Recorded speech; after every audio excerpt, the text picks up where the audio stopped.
Party छोड़ने वाले MLA को स्पीकर की जानिब से नोटिस जारी किए गए हैं।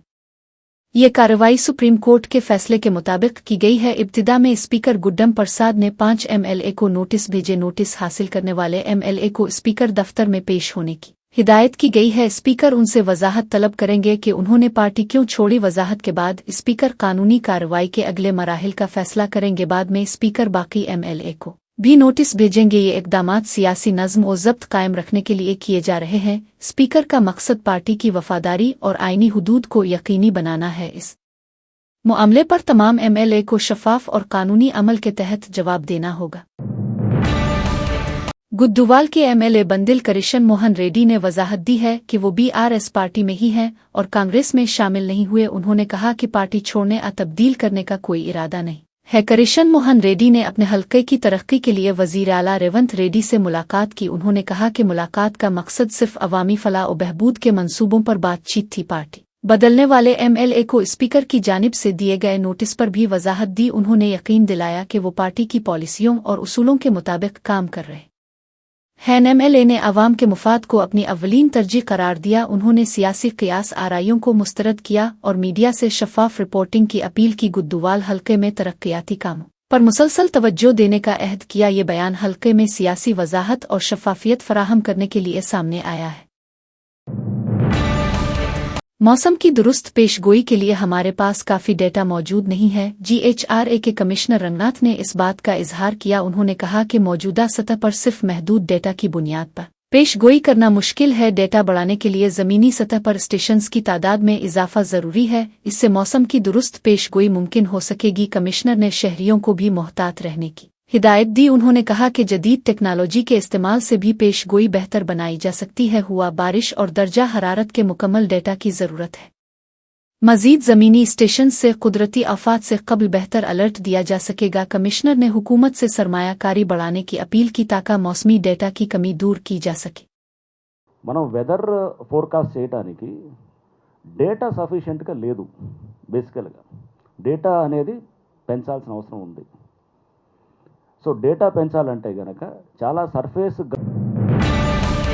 तेलंगाना के साबिक एमएलए मारी जनार्दन रेड्डी ने अहम बयान दिया है। उन्होंने कहा कि तेलंगाना में हकीकी जुर्रत और बहादुरी मौजूद है। उन्होंने वाज़े किया कि वो किसी दबाव आ केसेस से खौफजदा नहीं हैं। तेलंगाना तहरीक के दौरान बीआरएस रहनुमाओं और कारकुनों पर कई मुकदमात दर्ज किए गए। मारी जनार्दन रेड्डी ने कहा कि अब उन मुकदमात से खौफजदा होने की जरूरत नहीं। उन्होंने नगर कर्नूल जिला में कुछ पुलिस अफसरान पर तनकीद की। उनका कहना है कि ये अफसरान कांग्रेस पार्टी के लिए काम कर रहे हैं। मारी जनार्दन रेड्डी ने खबरदार किया कि हुकूमत आने के बाद ऐसे अफसरान को कोई रियायत नहीं दी जाएगी। उन्होंने अवाम और कारकुनान को हौसला देने की कोशिश की। ये बयान तेलंगाना सियासी माहौल में नई बहस को जन्म दे रहा है। సార్ మా మీద కేసులు అవుతున్నాయి. ఇలా చాలా మంది ఉద్యమకారులు ఉన్నారు. తెలంగాణ ఉద్యమంలో ఒక్కొక్కరి మీద 10 కేసులు 15 కేసులు అయినాయి. మరి ఆ రోజు భయపడని వాళ్ళు ఇవాళ ఎందుకు భయపడతారు? ఈ కాంగ్రెస్ వాళ్ళు, ఈ దొంగ కాంగ్రెస్ వాళ్ళు కేసులు పెడితే మనం భయపడితే తెలంగాణ రాష్ట్రం వచ్చేదా? వచ్చేది కాదు. పోలీసులకు నేను మొన్ననే చెప్పిన ఒకటే మాట చెప్తున్నా. ఈ రోజు అచ్చంపేట ద్వారా మీరు కాంగ్రెస్ పార్టీకి కంటం కప్పుకొని పని చేయమాకండి. మీరు తెలంగాణ రాష్ట్రంలో రాజ్యాంగం ప్రకారం మీరు న్యాయం చూసి మీరు కేసులు పెట్టండి. ఎవరో ప్రభుత్వం ఇచ్చిన హామీలు నెరవేర్చలేదని ఓటరుగా, ఒక తెలంగాణ ప్రాంత పౌరుడిగా అతను స్వేచ్ఛను బహిర్గతం చేస్తే పొద్దునే 6 గంటలకు 4 గంటలకు వచ్చి పోలీసులు ఇంటి ముందు నిలబడిపిస్తే అది ఎవరి కొరకు పనిచేస్తున్నారు? పోలీసులు ప్రభుత్వానికి పనిచేస్తున్నా, ప్రజలకు పనిచేస్తున్నారా? ప్రజల కొరకు పనిచేస్తలేరు. కాంగ్రెస్ పార్టీకి తొత్తులుగా పనిచేస్తున్నారు ఈ పోలీసులు. ఎన్ని రోజులు పనిచేస్తారు? అది ఎంతవరకు ప్రజలకు అన్నీ అర్థమైపోయింది. అందుకే నేను చెప్పిన ఖబర్దార్ జాగ్రత్త. ఈ నాగర్ కర్నూల్ జిల్లాలో ఉన్నటువంటి ఏ పోలీస్ ఆఫీసర్ అయినా సరే రేపు టీఆర్ఎస్ పార్టీ అధికారంలోకి రావడం ఖాయం. మిమ్మల్ని మళ్ళీ ఇక్కడ లాక్కొచ్చి ప్రజాక్షేత్రంలో నిలబెట్టడం ఖాయమని చెప్పిన అంత ఊరి వదిలేదేం లేదు. ఏం చేస్తారు? కావాలంటే 2 కేసులు పెడతారు నా మీద, జైలు పెడతారు. మీ కొరకు జైలుకైనా పోనీ రెడీగా ఉన్నా. ఏం భయపడేది లేదు. అంత గాజులు పెట్టుకొని ఎవరు కూర్చోలే. ఇక్కడ తెలంగాణలో పుట్టినాం, తెలంగాణ పౌరుషం తెలిసిన వాళ్ళం. అందుకని ఎవరికి భయపడడం లేదు. మీరు ఎవరికి భయపడాల్సిన అవసరం లేదు. న్యాయం మన వైపు ఉంది, ధర్మం మన వైపు ఉంది, అధర్మం వాళ్ళ వైపు ఉంది. చివరికి గెలిచేది ధర్మం. ఓడిపోయేది అధర్మం. తప్పకుండా అధర్మం వాళ్ళు పక్కన ఉంది. ఏ ఎన్నికలు వచ్చినా రేపు వాళ్ళు ఓడిపోవడం ఖాయం. అందుకే మీరు ఎవ్వరూ ఆలోచించాల్సిన అవసరం లేదు. ఏ అవసరం వచ్చినా ఏ ఇబ్బంది వచ్చినా నన్ను సంప్రదించండి. మనోహరన్ ఉన్నాడు. करीमनगर जिला शंकरपुटनम मंडल के केशोपुटनम कस्बे में वाक़ई कस्तूरबा गांधी बालिका विद्यालय में अफसोसनाक वाक़या पेश आया। हॉस्टल में तालिबात को रात के वक्त चूहों ने काट लिया। इस वाक़या में तकरीबन 10 तालिबात जख्मी हो गईं। तालिबात सो रही थीं कि अचानक चूहे उन पर हमलावर हुए। जख्मी तालिबात को फौरी तौर पर मकामी PHC में इलाज फराहम किया गया। असातिज़ा ने मामले को दबाने की कोशिश की और खामोशी से इलाज करवाया। इस वाक़या से वालिदैन ने तशवीश की लहर दौड़ गई। स्कूल इंतज़ामिया की लापरवाही पर सख्त सवालात उठने लगे हैं। सूर्यापेट जिला नटगोडम पुलिस स्टेशन के कांस्टेबल करशनम राजू के खिलाफ फोकसो केस दर्ज किया गया है। करशनम राजू ने चौथी शादी एक नाबालिग लड़की से की थी जो 10वीं जमात की तालिबा है। ये उनकी चौथी शादी होने की वजह से मामला मजीद संगीन बन गया। एक हफ्ता कबल ही जिलाई SP नरसिम्हा ने कांस्टेबल करशनम राजू को मुअत्तल किया था। इस मामले ने मकामी सतह पर शदीद बहस को जन्म दिया। पुलिस ने नाबालिग के वालिदैन के बयानात भी कलमबंद किए हैं। रूरल पुलिस स्टेशन में बाकायदा मुकदमा दर्ज करके तहकीकात शुरू की गई है। मुल्जिम के खिलाफ सख्त कानूनी कार्रवाई होने का इम्कान है।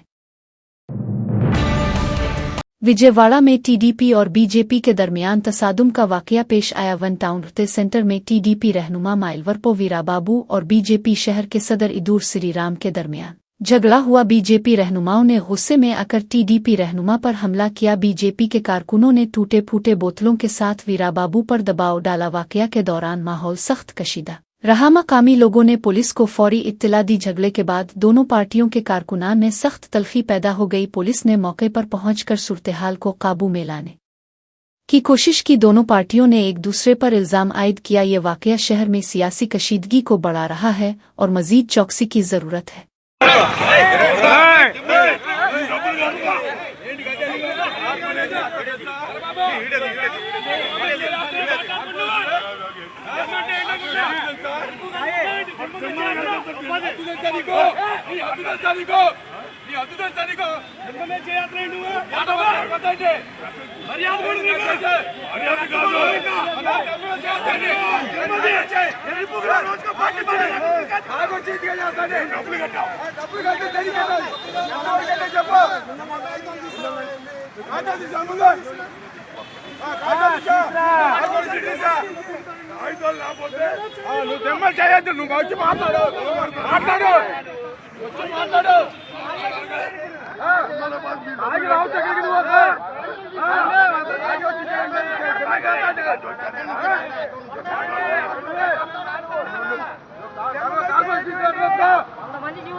सदीपेट जिला मरविदवुडी मंडल के अलवाल गांव में किसानों ने ज़राअत के अफसरान को बंधक बना लिया। किसानों का इल्जाम है कि रेवंत रेड्डी हुकूमत में शराब तो आसानी से दस्तयाब है, लेकिन खाद में इस्तेमाल होने वाली एक बोरी यूरिया भी किसानों को नहीं मिल रही। यूरिया की कमी से किसान शदीद मुश्किलात का सामना कर रहे हैं। गुस्से में किसानों ने ज़री हुक्काम को किसान वेदिका में बंद करके ताल्लू लगा दिया। ये वाकया गांव में सनसनी का बाइस बन गया। किसानों का कहना है कि जब तक यूरिया की सप्लाई नहीं मिलती तब तक वो एहतजाज जारी रखेंगे। इंतजामिया सूरत-ए-हाल पर काबू पाने के लिए इक़दामात कर रही है।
బస్సు దొరకలేదు.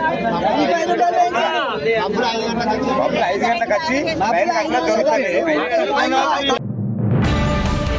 NTR जिला के जी कुंदूर प्राइमरी हेल्थ सेंटर में एक 28 साला खातून स्वीपर गायब हो गई। खातून स्वीपर चिरंजीवी तवील अरसे से अस्पताल में काम कर रही थी। खानदान के अफराद का इल्जाम है कि अस्पताल के UDC ने उन्हें दबाव में रखा, जिसकी वजह से वो गायब हो गई। खानदान के अफराद ने अस्पताल की अमलाक को तोड़ फोड़ कर नुकसान पहुंचाया। उन्होंने जिला के तिब्बी अफसर से भी मुकाबला किया। गायब खातून की तलाश में अब तक कोई सुराग नहीं मिला। खानदान के अफराद शदीद तशवीश में मुब्तला हैं और वाक़ये की वजाहत चाहते हैं। पुलिस ने फौरी तौर पर मुदाखलत की और सूरत-ए-हाल को काबू में लाने की कोशिश की। पुलिस ने अस्पताल इंतजामिया और खानदान के दरमियान सालसी की कोशिश की। वाक़या इलाके में तशवीश और हंगामा खेजी पैदा कर रहा है।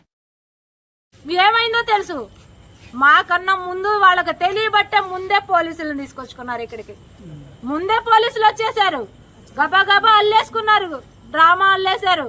ఏమని అమ్మా MLHV ఎక్కడో ఉన్న MLHVకి ఫోన్ చేసి, ఎవరు UDC ఫోన్ చేసి ఓడవటానికి రాలేదు, ఇంకా రమ్మని చెప్పండి, ఏంటి ఎంతసేపు అని చెప్పి MLHVకి ఫోన్ చేశాడు. సార్ పొద్దుటాల 6 డ్యూటీలో వచ్చినోడు, ఆయన 10 డ్యూటీ, 6 వచ్చేసాడు. ఈరోజు 6 వచ్చి చూసి ఇవన్నీ చెప్పేసి మళ్ళీ మళ్ళేసాడు.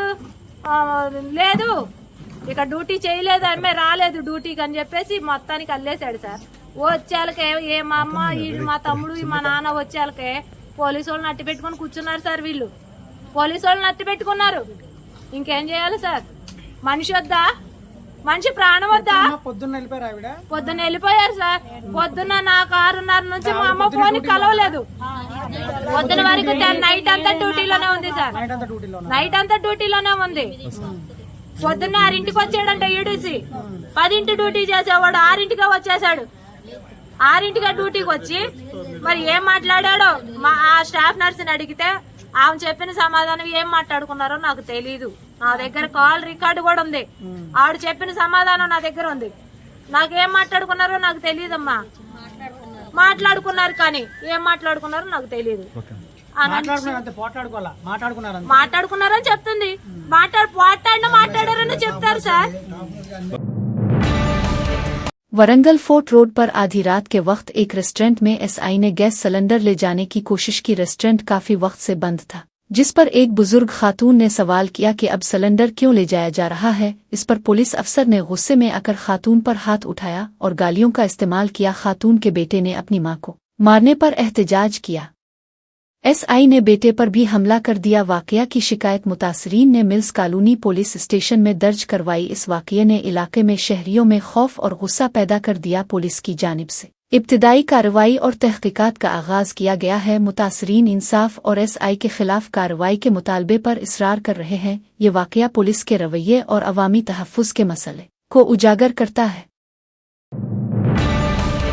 GHMC के दायराकार में मच्छर के बढ़ते हुए मसले के बावजूद अफसोसनाक सूरत हाल सामने आई है। मच्छर मारने के लिए फगनग न करने वाले अमले ने अपनी ड्यूटी से गफलत बरती। अमले ने बिनल लगाकर शहरियों से रकम वसूल करना शुरू कर दी। शहरियों का इल्जाम है कि वो ड्यूटी पर नहीं आते और सिर्फ पैसे जमा करते हैं। मच्छर के बढ़ते हुए केसेस की वजह से अवाम में शदीद तशवीश पैदा हो गई है। शहरियों ने इंतजामिया से फौरी कार्रवाई का मुतालबा किया है। ये सूरत-ए-हाल शहर में सेहत के लिए खतरा बन रही है। अमले की लापरवाही के बाइस मच्छर की अफजाइश काबू से बाहर हो गई है। इंतजामिया ने तफ्तीश शुरू कर दी है और मुताल्लिका अहलकारों के खिलाफ कार्रवाई की जा सकती है। शहरियों का कहना है कि अगर फौरी इस्लाह न की गई तो एहतजाज की तरफ जाएंगे। सदीपेट जिला रापुल मंडल के उनकिरदीपली गांव में किसान यूरिया के लिए कतार में खड़े हैं। किसानों ने अपनी जूतियां कतार में रखकर अपनी जगह महफूज कर ली। सुबह 4 बजे से लाइन में इंतजार कर रहे किसानों को खाद दस्तयाब नहीं हुई। किसानों का कहना है कि एक बोरी यूरिया भी उन्हें नहीं मिल रही। खाद की कमी से काश्तकारी पर बुरा असर पड़ रहा है। इंतजार में खड़े किसानों ने सख्त मायूसी का इजहार किया। किसानों ने इंतजामिया की नाअहली पर बरहमी दिखाई। गांव में यूरिया की किल्लत पर एहतजाजी माहौल पैदा हो गया है।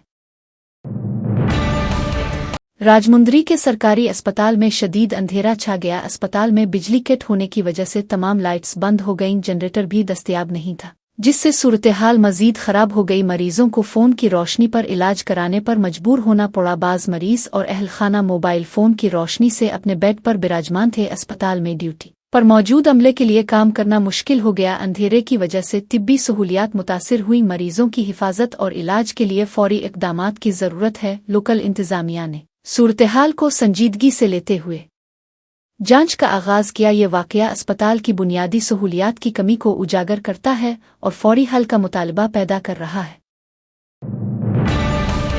नीलोरू में खातून डॉन अरविंद के मामले की पुलिस तफ्तीश जारी है। पुलिस अरविंद और श्रीकांत की जराइम की सल्तनत को बेनकाब कर रही है। तफ्तीश में पुलिस उन अफराद की फहरिस्त तैयार कर रही है जिन्होंने उनके साथ मिलकर जराइम किए। श्रीकांत और अरविंद की मुआवनत करने वाले गैंग के लिए भी छापे मारे जा रहे हैं। पुलिस मुख्तलिफ ज़राए से मालूमात हासिल करके मुकदमात मजबूत कर रही है। श्रीकांत के खिलाफ रोडी शेटर के तौर पर कार्रवाई की जा रही है। इस सिलसिले में श्रीकांत को नीलोरू से औसा के सेंट्रल जेल मुंतकिल कर दिया गया। पुलिस ने इलाके में इजाफी चौकसी बरकरार रखी है ताकि मजीद जराइम रोके जा सकें। तफ्तीश के दौरान अरविंद और श्रीकांत के दीगर साथियों की शनाख्त की जा रही है। ये कार्रवाई जराइम पेशा नेटवर्क के खात्मे और अवाम की हिफाजत के लिए की जा रही है।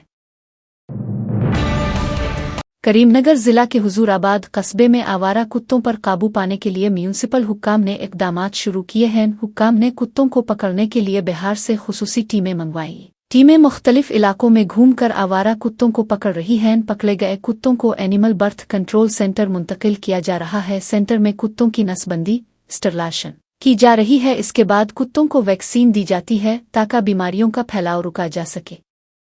इलाज और वैक्सीन के बाद कुत्तों को दोबारा इसी मकाम पर छोड़ा जा रहा है। ये अक़दाम अवाम को आवारा कुत्तों से दरपेश खतरात कम करने के लिए किया जा रहा है। मकामी अवाम ने हुक्काम के इस अक़दाम का खैर मुकद्दम किया। म्यूनिसिपल हुक्काम ने कहा कि ये मुहिम आइंदा भी मुसलसल जारी रहेगी। औजानगरम जिला कोटोइलसा मंडल के तुमना मीराक के करीब कॉलोनी में एक नई शादीशुदा जोड़े की मशकूक मौत वाक़ई हुई। कपोला चिरंजीवी 30 और गीता वेंकट लक्ष्मी 28 प्राइवेट मुलाजमतें करके जिंदगी गुजार रहे थे। जुम्मा की रात दोनों को उनके घर में मशकूक हालत में मुर्दा पाया गया। मकामी लोगों ने ये इत्तला पुलिस को दी। पुलिस मौके पर पहुंची और दोनों की लाशें देखें। बीवी को मुर्दा हालत में पाया गया जबकि शौहर पंखे से लटका हुआ था। पुलिस ने फौरी तौर पर केस दर्ज करके तहकीकात शुरू की। इब्तिदाई तौर पर मौत की वजह गैर वाज़े बताई गई है। मकामी लोग इस वाक़ये से दिलबर्दाश्ता हैं और सवालात उठा रहे हैं। पुलिस वाक़ये के हर पहलू को खंगाल रही है और कानूनी कार्रवाई जारी है।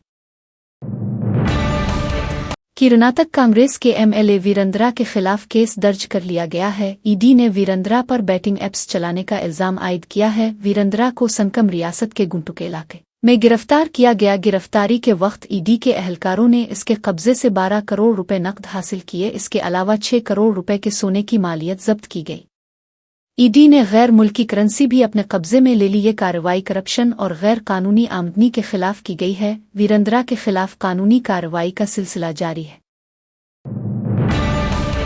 जम्मू और कश्मीर हुकूमत ने जमात इस्लामी के फलाह आम ट्रस्ट के तहत चलने वाले 215 स्कूलों का इंतजाम अपने हाथ में ले लिया है। इस फैसले पर साबिक वजीर आला और पीडीपी सरबराह महबूबा मुफ्ती ने सख्त रद्द अमल जाहिर किया। उन्होंने कहा कि ये हमारे तालीमी इदारों पर एक और हमला है। महबूबा मुफ्ती ने कहा कि वैसे ही यहाँ बहुत कम स्कूल हैं जो दीनी और जदीद तालीम दोनों फराहम करते हैं। इससे कबल जमात इस्लामी की जायदादें मुंजमद की गई थीं, लेकिन अवाम को उम्मीद थी कि मुंतखब हुकूमत आने पर ये इक़दामात रुक जाएंगे। उन्होंने कहा कि इसी उम्मीद पर अवाम ने नेशनल कॉन्फ्रेंस को तकरीबन 50 नशिस्तें दी थीं, लेकिन अब हुकूमत की जानिब से ये नया हुक्म जारी होना गैर मामूली है। महबूबा मुफ्ती ने इल्ज़ाम लगाया कि सरकारी दफातर और निसाबी कुतुब से उर्दू को निकाला जा रहा है। उनके मुताबिक हुकूमत इस मामले पर खामोश तमाशाई बनी हुई है। उन्होंने कहा कि इस बार हुकूमत खुद इस अमल की शरीक बन गई है। जो यहाँ के हमारे इंस्टीट्यूशंस हैं, जो हमारी यहाँ की सकाफत है, उस पर एक और हमला है। मैं इसलिए सकाफत और जम्मू कश्मीर के तशख्खुस के साथ इसको जोड़ रही हूँ क्योंकि बहुत कम ऐसे स्कूल हैं FAT की तरह जो स्कूलों में इखलाकी इस्लामी तालीम के साथ जो रेगुलर एजुकेशन भी देते हैं। मतलब कोई आप किसी स्कूल का नाम नहीं ले सकते हैं जहाँ पर ये बैलेंस मेंटेन होता हो। और इन स्कूलों में से बहुत ही नामवर शख्सियत उभरी हैं और इसके साथ हज़ारों के तादाद में, मेरे ख्याल में कोई 50-60 हज़ार तो स्टूडेंट्स हैं। टीचर्स हैं, फैमिलीज़ हैं जो जुड़ी हुई हैं। तो इस तरह से इसको बंद कर, इसको टेक ओवर करना, पहले तो जमात इस्लामी के तमाम एसेट्स को टेक ओवर किया गया, उन पर बैन लगाई गई, पर तभी उम्मीद थी कि यहाँ एक चुनी हुई सरकार आएगी, इलेक्शन होंगे, तो शायद ये जो हम पे ताबड़तोड़ हमले हो रहे हैं, हमारे तशख़्ख़ुस पे, हमारे हर इदारे पे, तो कहीं ना कहीं उसको वो रोकने में कामयाब हो जाएंगे। और शायद यही वजह है कि लोगों ने नेशनल कॉन्फ्रेंस को तकरीबन 50 सीटें दी, पार्लियामेंट में 3 मेंबर पार्लियामेंट दिए लद्दाख को लेके। तो पर अफसोस की बात है कि बजाय इसके कि वो इस चीज़ को रोके, तो ये गवर्नमेंट की तरफ से ऑर्डर आना, मुझे लगता है कि ये मतलब एज अ कश्मीरी मुझे लगता है एज अ कि ये जो लोगों का जो भरोसा है उन पे क्या गुजरी होगी, मैं उसका अंदाज़ा नहीं लगाना चाहती, क्योंकि पिछले इलेक्शन में तमाम लोगों ने अपनी आइडियोलॉजी से बालातर उठ के, चाहे वो जमात। मरकजी वजीर शिवराज सिंह चौहान ने भारत की अजमत पर बयान दिया। उन्होंने कहा कि भारत एक कदीम और अजीम मुल्क है। दुनिया के तरक्की याफ्ता ममालिक में जब तहजीब का सूरज नहीं निकला था तब या वेदों की तख्लीक हो रही थी। उन्होंने कहा कि इस वक्त दुनिया के कई हिस्सों में लोग पत्ते और जानवरों की खालों से जिस्म ढांपते थे, लेकिन भारत में इस वक्त रेशम तैयार किया जा रहा था। उन्होंने भारतीय तहजीब को दुनिया की सबसे कदीम और शानदार करार दिया। उनका कहना था कि भारत की सकाफत और इल्म ने दुनिया को रास्ता दिखाया है। शिवराज सिंह चौहान ने कहा कि भारत हमेशा से दुनिया के लिए मिसाल रहा है। उन्होंने नई नस्ल को अपनी तारीख पर फख्र करने की अपील की। ये बयान भारत की अजमत और विरासत को उजागर करने के मकसद से दिया गया। देखिए, भारत अत्यंत प्राचीन और महान राष्ट्र है। जब दुनिया के विकसित राष्ट्रों में सभ्यता के सूर्य का उदय नहीं हुआ था, तब हमारे यहां वेदों की ऋचाएं रच दी गई थी। जब आज के विकसित राष्ट्रों के लोग अपने शरीर को पेड़ों के पत्ते और छालों से ढका करते थे, तब हमारे यहां मलमल और सिल्क बना करता था। उद्योग में, व्यापार में, टेक्नोलॉजी में भारत बहुत आगे था। और आप चूंकि उस वर्ग से आते हैं जो संस्कृति को आगे बढ़ाने में भी, हमारी संस्कृति, हमारे सम्मान, हमारे जीवन मूल्य, हमारी परंपराएं भी, उसको आगे बढ़ाने में आप महत्वपूर्ण भूमिका निभाते हैं। देश की संस्कृति के वाहक भी हैं आप। और ये महान संस्कृति जिस पर मुझे गर्व है, हम सबको गर्व है। एकम सद विप्रा बहुधा वदंती कहने वाला कोई देश है, सत्य एक है। विद्वान उसको अलग अलग तरीकों से कहते हैं, तो वो ये भारत भूमि है, हमारा देश। आत्मवत सर्वभूतेषु, सबको अपने जैसा मानो और सबको प्यार करो। ये संदेश दिया तो भारत के ऋषियों ने दिया। वसुधैव कुटुंबकम, पूरी दुनिया ही एक परिवार है। अयम निजो परा बेत्ती गणना लघु चेतसा मुदार चेता नाम तो वसुधैव कुटुंबकम। ये संदेश भी दुनिया को दिया तो भारत ने दिया। प्राणियों में सद्भावना हो, विश्व का कल्याण हो, सर्वे भवन्तु सुखिना। अद्भुत संस्कृति और अद्भुत देश हमारा। और आज मैं इस मन से कह रहा हूं कि भौतिकता की अग्नि में सीबीआई ने रिलायंस कम्युनिकेशंस से मुंसलिक मकामात पर छापे मारे हैं। ये कार्रवाई अनिल अंबानी से जुड़े मुबैना बैंक फराड केस के सिलसिले में की गई। मुबैना धोखाधड़ी एसबीआई बैंक के साथ तकरीबन 2000 करोड़ रुपए की बताई जा रही है। सीबीआई ने इस सिलसिले में बाज़ाब्ता मुकदमा दर्ज कर लिया है। छापे मुंबई समेत मुख्तलिफ मकामात पर बैक वक्त मारे गए। तहकीकात के दौरान अहम दस्तावेजात और शवाहिद जब्त किए गए हैं। ज़राए के मुताबिक ये फ्रॉड कर्ज की रकम का गलत इस्तेमाल करके किया गया। अनिल अंबानी और कंपनी के दीगर उहदेदारों पर सवालिया निशान उठे हैं। सीबीआई मामले की गहराई से जांच कर रही है। ये कार्रवाई बड़े कारपोरेट घोटालों पर शिकंजा कसने के तौर पर देखी जा रही है। पंजाब में राशन के मसले पर कांग्रेस ने बीजेपी हुकूमत पर शदीद तनकीद की है। इल्जाम है कि मरकजी बीजेपी हुकूमत पंजाब के 8,02,493 राशन कार्ड खत्म कर रही है। अगर एक कार्ड से औसतन 4 अफराद वाबस्ता हैं तो तकरीबन 32 लाख लोग राशन से महरूम हो जाएंगे। पंजाब पूरे मुल्क को अनाज फराहम करता है, लेकिन इसी पंजाब के अवाम का राशन काटा जा रहा है। वजीर आला पंजाब ने कहा कि ये पंजाब के साथ बड़ी नाइंसाफी है। उन्होंने कहा कि जब तक वो वजीर आला है कोई भी चूल्हा बुझने नहीं देंगे। उन्होंने यकीन दिलाया कि कोई भी खानदान भूखा नहीं रहेगा। वजीर आला ने अवाम को हौसला दिया कि उनके हुकूक की हिफाजत की जाएगी। उन्होंने कहा कि बीजेपी हुकूमत का ये फैसला नाकाबिल कबूल है। ये मामला पंजाब की सियासत में बड़ा मुद्दा बन चुका है। भाजपा सरकार जिहड़ी है सेंटर दी 8,02,493 802,493 राशन कार्ड कट रही है जी, कैंसिल कर रही है। ਇਹਦਾ मतलब जे एक राशन कार्ड नाल 4 जी जोड़िए तो लगभग 32 लाख बंदा जिहड़ा पंजाब दा ओह राशन तो वांझा हो जाऊगा। एक पासे तो कहते असी हितैषी हाँ, असी देश नूं विश्व गुरु बनाउणा है, ते जो दूजे पासे वोट चोर तो बाद हुण राशन चोर भी बन गया। वोट चोरी का तो आ गया सामने सारा कुछ, तो मानयोग कोर्ट ने भी कहता हुण राशन भी चोरी करनगे साडा। और पंजाब दा राशन असीं उन्होंने पैदा करके दिन्ने आ। 8,02,493 राशन कार्ड कट्टन लगे ने। लगभग इहदा क्राइटेरिया की रखिया कट्टन दा, कहंदे जी थोड़े कोले 4 पहिए वाले वाहन ने, जिहदे कोले 4 पहिया वाला वाहन है, थोड़े कोले 25 लाख तो वध कुल टर्नओवर है, 2.5 लाख तो 2.5 एकड़ तो वध थोड़े कोले जमीन है, ते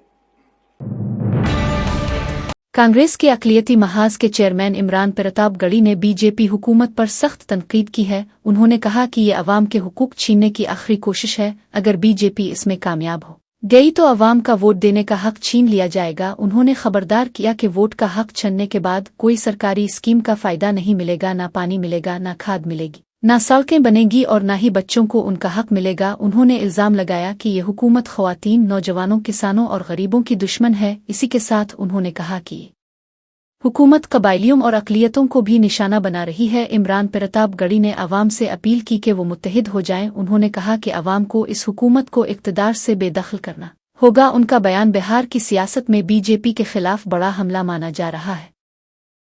मैं आपके सामने ये तथ्य भी रख रहा हूं कि किसानों की तरफ से लगातार ये बात हम लोगों के सामने आ रही है, राहुल जी तक आ रही है कि यहां यूरिया नहीं मिल रही है, खाद नहीं मिल रही है, स्वच्छ पानी नहीं मिल रहा है।